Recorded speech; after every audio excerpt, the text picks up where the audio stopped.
Good afternoon, Mr. Administrator. We've met. I'm Jeff DeBoer. I'm President and CEO of the Real Estate Roundtable, and we have periodically throughout this pandemic crisis tried to bring Washington to our people as much as possible through video interviews, and we're happy to sit and chat with you for a minute. Obviously, the EPA and your role are very important to the country, to the planet, and to our business. Real Estate Roundtable members have historically viewed energy efficiency, resiliency, sustainability as things that are good triple benefits, if you will, people, planet, and profits, and we try to do that, and we think that that makes an awful lot of sense. You come with a great deal of experience to your position, having been a staff director on Capitol Hill for the Senate Environment and Public Works Committee for Senator Inhofe. Private practice, I believe you were with Bush 41 EPA as well, and so I was actually a career employee, so I was not political. Oh. So I started my career as a career employee at EPA, which I think has really helped. Oh, terrific. Well, you come with a great deal of experience from all different angles, and that's a tremendous thing. Thank you for coming out, and thank you for coming to our office. I think it's a great thing for government officials like you to be out, to be with your constituency and to talk to people, and we're proud to have you here. So you just visited for a brief minute to fill in our membership who will see this with Tony Malkin, who's the chair of our Sustainability Committee. Mm-hmm. Dan Egan from Vornado is the vice chair. They're passionate about this. We're passionate about it. So we're going to talk about tenant star, building star. We're going to talk about all kinds of things, but why don't you just go ahead and tell us what you've been doing during the pandemic? I'm sure it's a very, very challenging time. It has been, and thank you, Mr. President. Thank you for inviting me to be here today. I'm honored to be here. I like that, Mr. President. That sounded really, really nice. Anyway. I'm honored to be here, and I think it's great being able to reach out to your membership and let them know what we're doing at EPA. So much of what we do does not get covered in the press, unfortunately. Air pollution is down 7% since the beginning of this administration.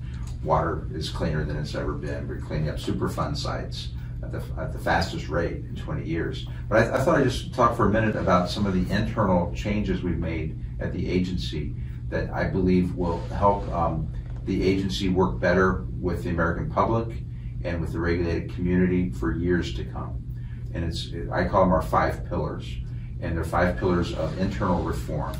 And the first is we are now going by statute, we start with the Clean Air Act, on a cost-benefit regulation, where we will, by regulation, require that all future regulations will take into account costs and benefits. And we spell out, for example, under the Clean Air Act, which is our first one, we spell out exactly how we will calculate the costs and how we will calculate the benefits. And I think that's really important for anyone, for average American, to understand the cost of our regulation, what it means for them, what it means for the regulated community, but also what the benefits are, and what are the benefits of our regulations. And by the way, if I could just stop you, sure. That is an amazing, by the way, it's kind of amazing that has not been going on prior to this, isn't it?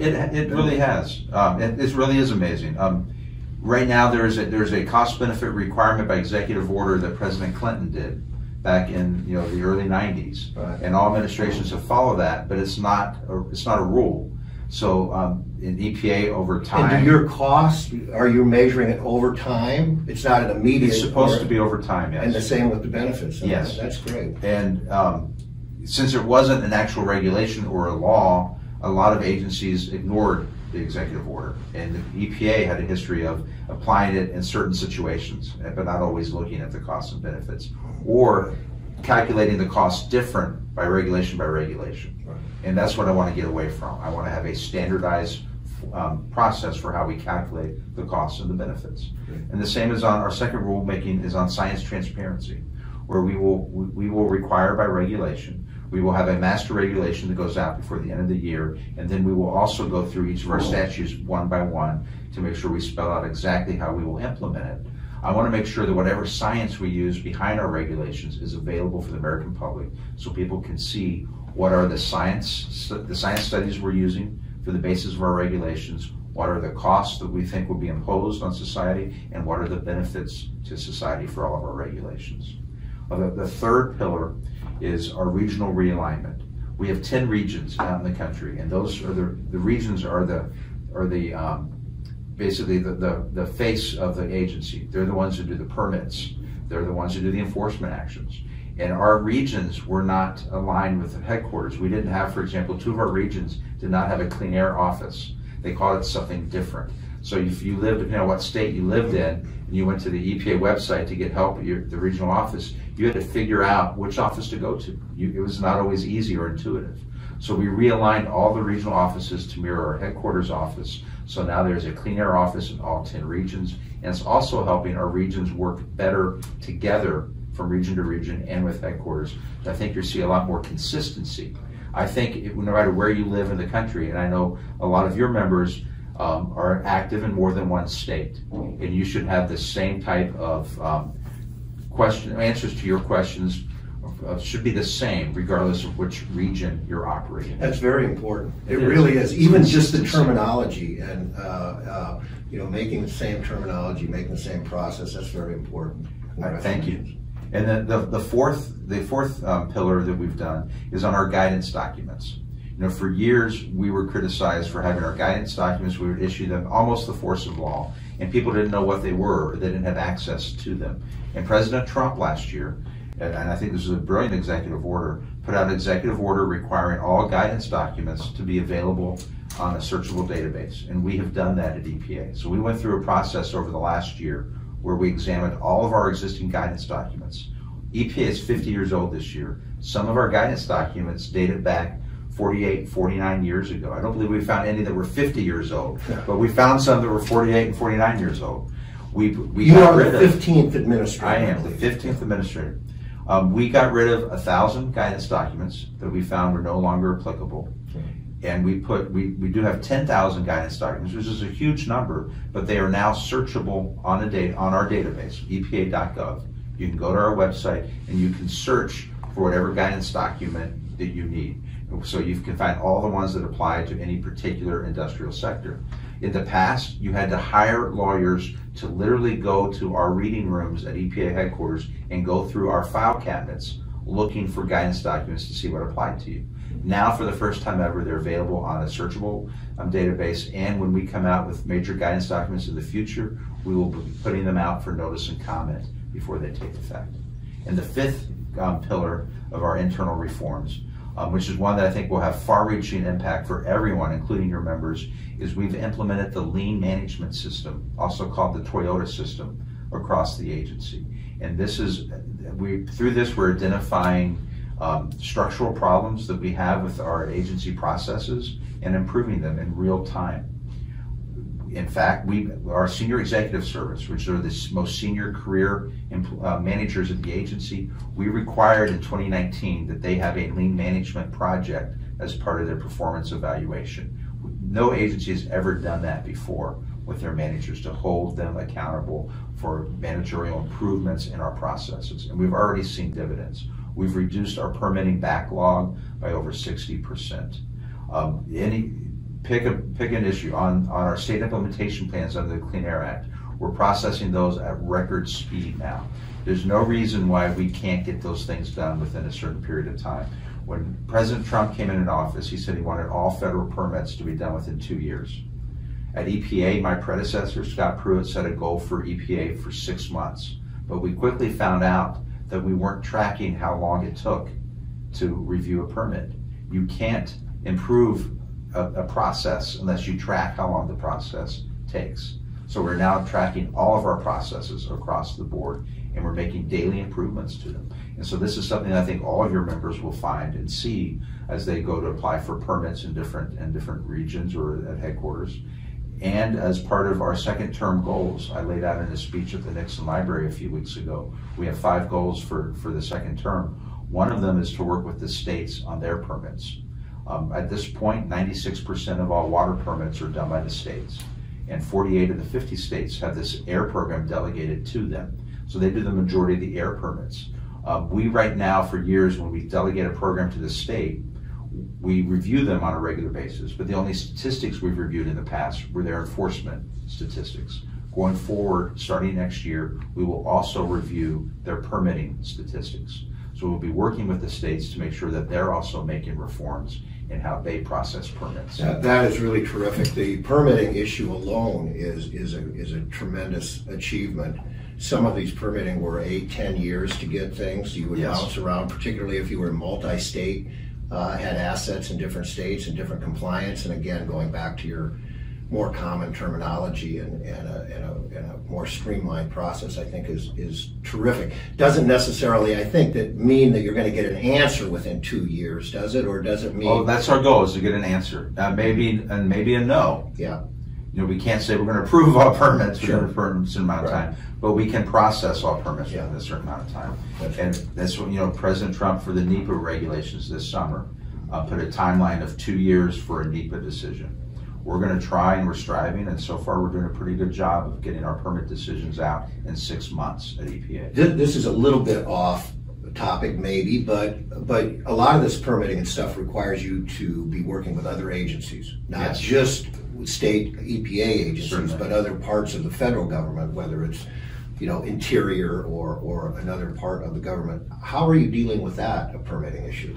Well, you know, we want to be the leading agency in this, and we are at this point. Right. But with, you know, President Trump has said for the entire federal government, for the NEPA regulations, for the NEPA permits, that those have to be done within 2 years.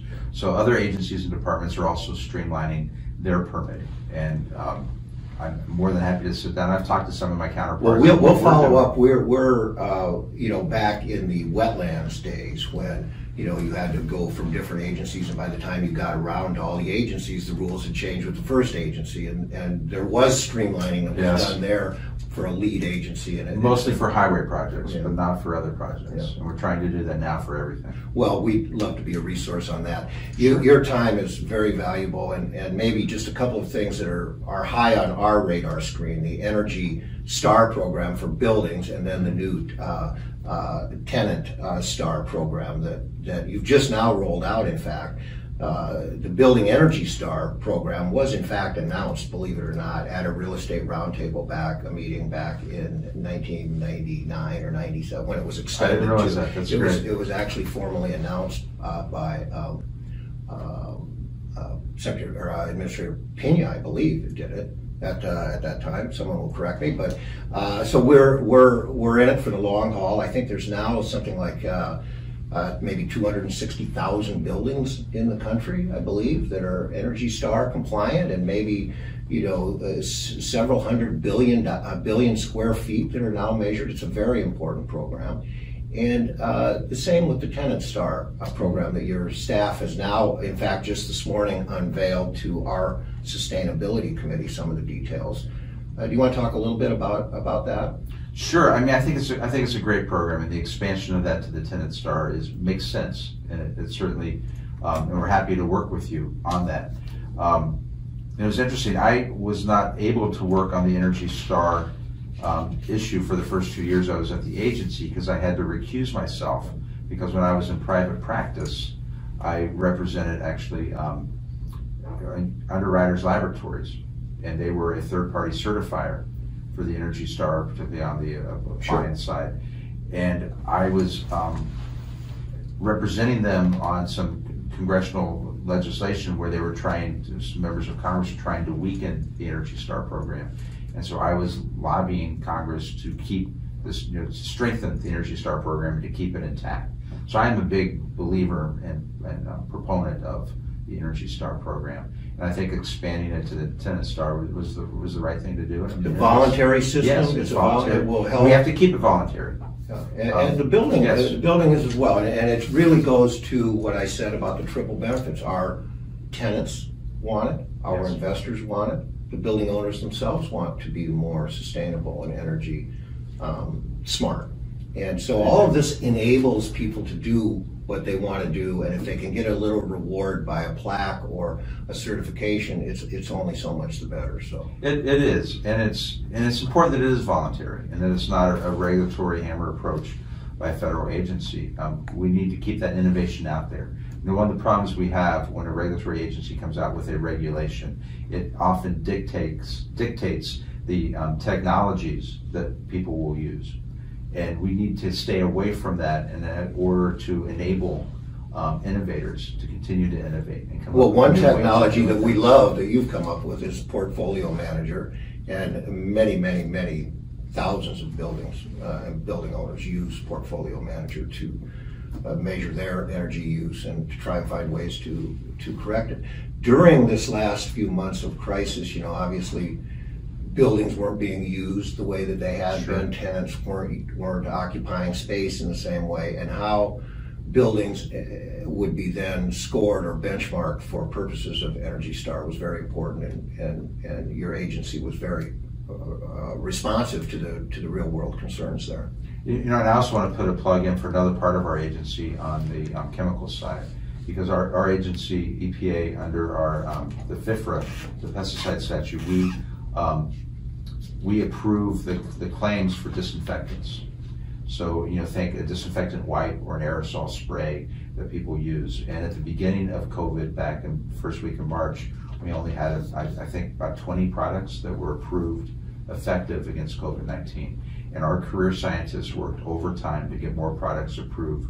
Approvals used to take 3 to 4 months, and we got it down to a couple of weeks. And at this point, we have almost 500 different products approved for people to use. So to clean surfaces, tabletops like this table here, doorknobs, things like that in buildings.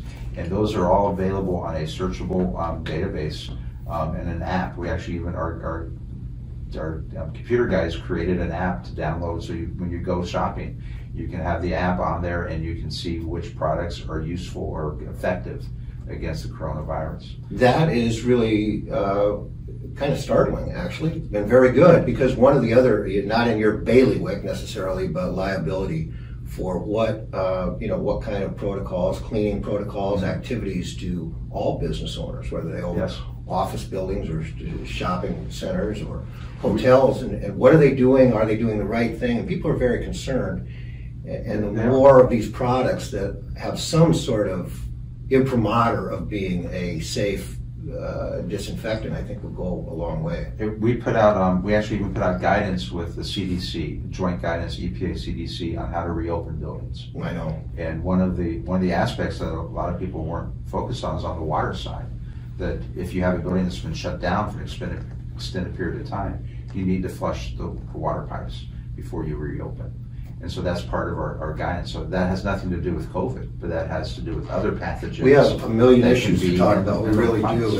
And clean water, I know you're very focused on water matters and so forth. You visited with Tony Malkin before this about sharing of information between the EPA and CBEX, and to make sure that we have more commonality. It kind of fits within your pillars in many ways of streamlining and permitting. So we'll follow up with you on that. Is there anything in the, for example, we're very big on public-private partnerships and how we can perhaps get, you know, the energized private sector to be more involved and more helpful. Is there anything there that we could work on together, do you think? Absolutely, and it's, and I would say working with us on our brownfields program. You know, we have found that in brownfields is where you have a site that's not, it's not a Superfund site, although once a Superfund site is cleaned up, it can qualify for brownfields dollars. But these are grant dollars that can be used to take a look at the environmental issues with the property, to see what needs to be cleaned up. It can also help a city with planning for redevelopment of areas that are former waste sites or former industrial sites. We've seen brownfields money being used to convert old office buildings into new uses. And what we have found is for every dollar that we invest in a brownfields site, there's between $15 and $20 of private sector money going into those same neighborhoods on additional investments in the properties surrounding. And a lot of the times our brownfield sites are located in opportunity zones. And the opportunity zones, of course, were created by the Trump tax plan in 2017, which provides capital gains benefits and other tax benefits for private sector developers to go into low-income areas. This seems to me develop. Excuse me, that it would be a positive thing for the you know, environmentally inequality of certain parts of the country where you have, you know, industrial sites are more likely located in economically disadvantaged areas. I think we've gotten more bang for our dollar for environmental justice purposes on brownfields investments than we have through any environmental justice grant. Although I'm a big proponent of our environmental justice grants. Yeah. We just put out $200,000. Is that right? I'm missing a zero. $2 million in new. You're in the government, you know. Zero is just zero. Please don't quote me on that one. Well, it is reality because you've got a big job, and it's a big country, and it's a lot of activity. I didn't mean it in a negative way at all. But you're absolutely right on the brownfields communities, and a lot of these are in opportunity zones, and by definition, they're zip codes that are on the lower income side. So most of them are in rural. I'm not rural. Most of them are inner cities, but some of them are in rural communities as well. Well, there may be some way that we can provide information, or at least our members can know about this, and because I do think and twinned up with the Opportunity Zone program, which you know, no program is perfect, right? Right. But the thrust is in the right direction, and I think, you know, over time it can be a very powerful program to help people. And if the environmental thing can be hooked into it, I think it's so much the better, and I'd be happy to work on that. And just two quick examples on the brownfields. I was in Harrisburg, Pennsylvania, where a group used our brownfields dollars to turn an old Art Deco newspaper building into a hotel. They're working on that now. They used it for asbestos remediation work. Oh. And I was also in Kalispell, Montana, where they used brownfields money to take an old railroad depot and turn it into a brew pub. So, you know, there's incredible opportunities, and they use the money to clean up the old oil that was on the site. So there's incredible opportunities in the real estate area to utilize our brownfields program to redevelop areas, but then also where we've redeveloped something like that brew pub now in Kalispell, there's a lot of other businesses opening up around it. So it's a great opportunity for more economic development, cleaning up the environment, and providing jobs for people everywhere in the country. Well, that is fantastic. I know you've got a busy day, so we're just, again, thank you for making the trek here to the Real Estate Roundtable. We're thrilled to have you. Anything else that you'd like to say that we didn't cover to building owners, office building owners, hotel, industrial, you know, just about any type of building that you can imagine? We have them as our members. So I would just say my boss understands this industry very well, and his direction to all of us is to improve the processes of the government to make sure that we are helping businesses grow, development grow, but saving the environment and improving the environmental indicators at the same time. So you've got an open ear here at the agency, and we want to work with you and all of your members because we have a shared interest. Nobody wants to, real estate developers, they don't want to develop something that's going to be an environmental problem. We don't want to see that either, but we can work cooperatively together. Yeah, and you know, there's just one last point, and you know, obviously the environment, infrastructure, real estate, local communities, jobs, you know, educated workforce, all of these things go together, and to the extent that you can help, you know, connect all of that so that people aren't operating in their own little bubbles and don't necessarily see the you know, the cross interests here is great. So thank you very much. Thank you for having me.